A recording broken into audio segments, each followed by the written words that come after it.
Welcome to your Get That Nugget for GCSE Science. Today we'll be concentrating on giving you a framework to answer questions on the density required practical. This session is to complement your lessons with your teachers, not to replace them in any way. So the density required practical comes in 3 parts, and we're going to focus on the first one now. That's a bit more like the lengthiest one. So describe the method to determine the density of this rock. Now the equation to work out density is mass over volume. Now for this one you need to pay attention to the units because units can change. The mass units can change and the volume units can change. And therefore whatever the units are for mass and volume, for density it would be mass / volume units. So let's say this was in grams and this was in centimetres cubed. This one would be grams per centimetres cubed. But like I said, these ones can change. We can go up mass, up volume, down volume. Okay, there's lots of different units. But let's go back now. We need to describe the method to give the density of this rock. So we need to work out its mass and its volume. Now mass is really nice and easy, isn't it? If you were given any kind of object and you were asked find its mass, you would just place the object, in this case the rock, on a scale. On the scale to get mass. And boom, you've got the first part. Nice and easy, that doesn't change. Volume's a little bit harder. Now obviously in maths, if you were to work out the volume, you would do base times height times by the width. Okay, so let's take a cube for example. We could just do the base times by the height times by the width and we'd get the volume.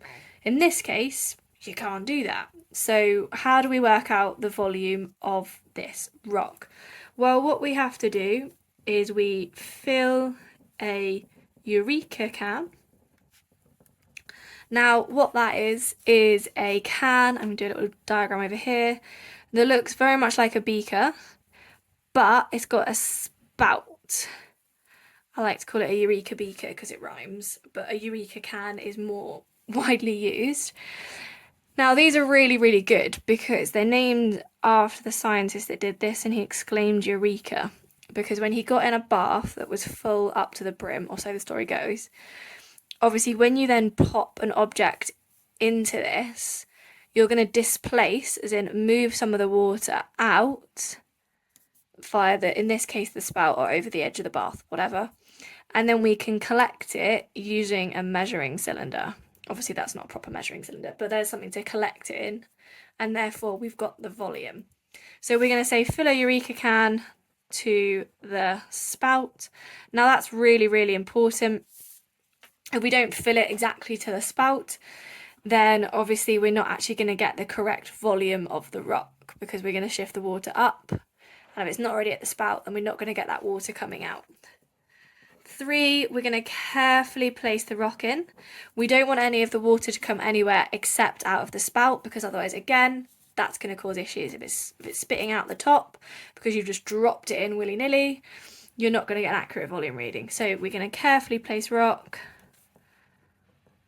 into the can, and then we're going to collect the displaced water from the spout in a measuring cylinder. I'm just going to put MC for now so you don't have to wait for me to write out measuring cylinder. Now obviously the last step of this is once we're in the measuring cylinder, then we're going to get down at eye level and we're going to read the measurement. Obviously we like eye level, we're not looking down, we're not looking up. We get down at eye level, so let's say this is the measuring cylinder. And we want to be, there's always that like little meniscus, isn't there, which means there's a dip and you want to be reading off the bottom of the meniscus. Okay, so the meniscus is the dip and you want to read off the bottom. I'm going to make that a little bit more obvious. I'm going to read off the bottom there. And then once we've got the volume and the mass, obviously we're not entirely done yet. We've got to remember we've got to say all the steps. And then to work out density, we can do mass divided by volume. And now we've worked out the density of this rock. So along the way, I've tried to point out some places where this can go wrong. First thing is obviously if we don't fill the Eureka can to the spout, then we're not going to get this accurate. If we don't carefully place it in, again, some water could come out and make it less accurate. To improve, again, we could have the scale could be to like more decimal places. That's always really good to improve this practical as well. And we ideally wouldn't do this once. I'd have another step down here that would say repeat 3 times and calculate a mean. And that just means I'm even more accurate. Now, I did say at the very, very beginning, there's 3 parts to this. This is calculating, so this rock would be classed as an irregular object. Now, you might not be given rocks. I've seen like chess pieces, statue heads. There's lots of weird and wonderful things. Unless it's anything but basically like a cube or a cylinder or anything like that, where you can easily work out the volume using this, you'll have to work out the volume using this instead. Now, if you are asked to do that, then the mass doesn't change. You're still going to place it on a scale, but this time to measure the volume, you're obviously going to crack out either a ruler or, if you want to be more accurate, calipers. And they're a bit like, they're sort of like, they've got this bit and they've got like movable bits here, and you can place it like on the cube and it will accurately measure. My fingers aren't quite long enough to do that. It can accurately measure how long it is by doing that, and you can move it.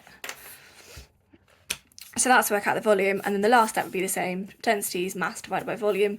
You could still repeat it 3 times just to see, but theoretically that one would be way, way easier.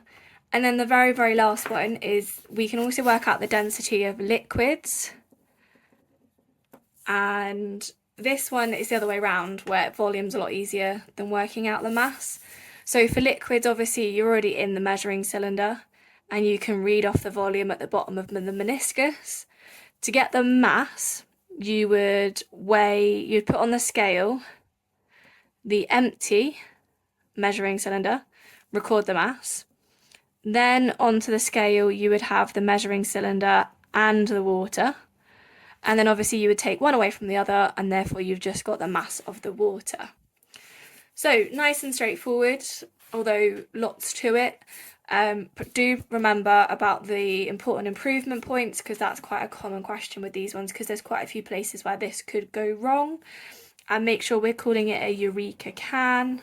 We're in for a measuring cylinder. And we want a scale as well, or a mass balance. Okay, just be careful we're not calling it like...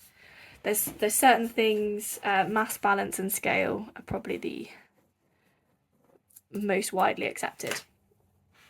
So for you then, I've been a bit more mean, and we've got describe how to calculate the density of a rock, a cube, and water. So I've given you all 3 possibilities here for you to practice and get them really set in your brain.